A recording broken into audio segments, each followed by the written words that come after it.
আসসালামু আলাইকুম, সবাই কেমন আছেন? আজকে আমি লাউ দিয়ে রুই মাছ রান্না করব, সেই রেসিপিটা আমি আপনাদের সাথে শেয়ার করব। রুই মাছটা আমি ভেজে নিয়েছি।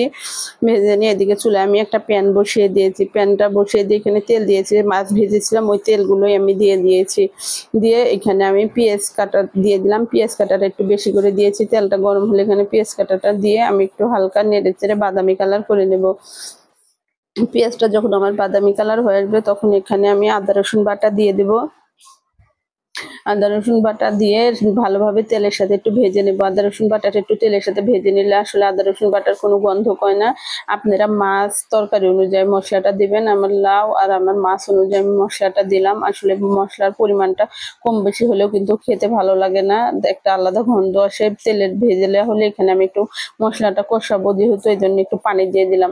দিয়ে এখানে লবণটা দিব। লবণটা স্বাদ অনুযায়ী দিবেন, কম বেশি কোনোটাই হলে লবণ ভালো লাগে না। এখানে আমি হলুদের গুঁড়া দিয়ে দিলাম।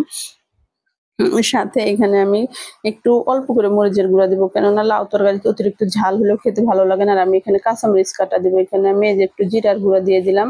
জিরার বাটাটাও দিতে পারেন, জিরার বাটা দিলে আসলে তরকারির স্বাদটা আরো ভালো হয়। এখানে আমি কয়েকটা কাঁচামরিচ ফেলে নিয়েছি, এই জন্য কাঁচামরিচ ফাড়াটাও আমি অল্প দিয়েছি। লাউ তরকারিতে আসলে বেশি ঝাল হলে লাউ তরকারিটা খেতে কিন্তু ভালো লাগে না, খাওয়া যায় না। যখন এভাবে আমি একটা সব মশলা দিয়ে একটা মশলাটা কষানোর জন্য একটা ঢাকনা দিয়ে ঢেকে দিয়েছি। এই ধরুন এভাবে আমি নেড়ে নেবো। যখন তেল বেরিয়ে যাবে তখন কিন্তু আমরা বুঝতে পারবো আমার মশলাটা কষানো হয়ে আসছে। এদিকে আমি লাউটা কেটে নিয়েছি, লাউয়ের সাথে একটু আলু দিয়েছি। আসলে আমার মেয়ে আবার শুধু লাউ খেতে পারে না, লাউ খাবে না একটু আলু না দিলে, এই জন্য আমি লাউয়ের সাথে আলু দিয়ে দিলাম।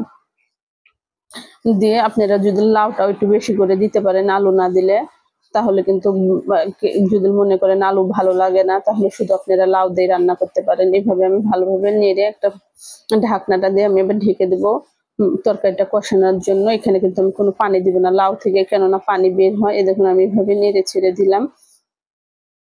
দিয়ে আমি এবার ঢাকনাটা দিয়ে ঢেকে দেবো তরকারিটা কষানোর জন্য। দেখুন এখন কিন্তু অনেকটা পানি বের হয়ে আসছে। এই পর্যায়ে এই যে দেখুন আমার তরকারিটা একটু পর পর আমি ঢাকনাটা খুলে নেড়ে দেবো, যেন নিচ দিয়ে পুড়ে না যায়, যেহেতু ঝোলের তরকারি আবার পুড়ে গেলে আসলে খেতে কিন্তু ভালো লাগে না। এই দেখুন এখানে আমার তরকারিটা কিন্তু অনেকটা কষানো হয়ে আসছে। এখানে কিন্তু আমি গরম পানি দেবো। আসলে তরকারি কষানোর পর আমি সবসময় গরম পানি দিই। গরম পানিটা আমি একটু আগে থেকে করে রাখি, তরকারি বসানোর আগে আমি করে রেখেছিলাম তরকারিটা। যখন এই পর্যায়ে লাউ তরকারি আমার সিদ্ধই হয়ে আসছে, এই পর্যায়ে কিন্তু আমি এখানে এই পানিটাই দিলাম। আমি এখন ঢাকনাটা ঢেকে দেবো। লাউ তরকারিটা রান্নার সময় আপনারা অবশ্যই চুলার জালটা বাড়িয়ে রান্না করবেন, তাহলে কিন্তু কিন্তু ভালো হয় না। লাউ তরকারিটা কিন্তু খেতে ভালো লাগে না। এই পর্যায়ে যখন তরকারিটা আমার বলক আসবে আমি তরকারিটা ভালোভাবে নেড়ে চেড়ে নেবো। নিয়ে আমি তরকারিতে যে মাছগুলো ভেজে নিয়েছিলাম মাছগুলো দিয়ে দেবো। আসলে লাউ তরকারি দিয়ে মাছ, লাউ দিয়ে মাছ রান্না করলে খেতে কিন্তু অনেক মজা হয়। আপনারা একবার খেলে বুঝতে পারবেন আসলে। মাছটা দিয়ে দেওয়ার পর আমি ঢাকনাটা দিয়ে দিলাম। দিয়ে আমি আবার ঢেকে দিলাম। এই পর্যায়ে এই দেখুন ঢাকনাটা খুলে আমি আবার নেড়ে দিয়েছি। আমি তরকারির লবণটা চেক করে নিয়েছি, আমার কাছে তরকারির লবণটা ঠিক আছে। আপনারাও যখন তরকারি দেখবেন আসলে লবণটা চেক করে দেখবেন। আসলে অতিরিক্ত বেশি হলে ভালো লাগবে না, এই জন্য প্রথমে কম করে দিবেন। দরকার হলে পরে আর একটু দেওয়ার চেষ্টা করবেন পরে কম হলে। কিন্তু বেশি হলে কিন্তু আসলে তরকারির স্বাদটা একেবারে নষ্ট হয়ে যায়। এজন্য এই পর্যায়ে কিন্তু তরকারিটা আমি চুলায় থেকে নামিয়ে নেব।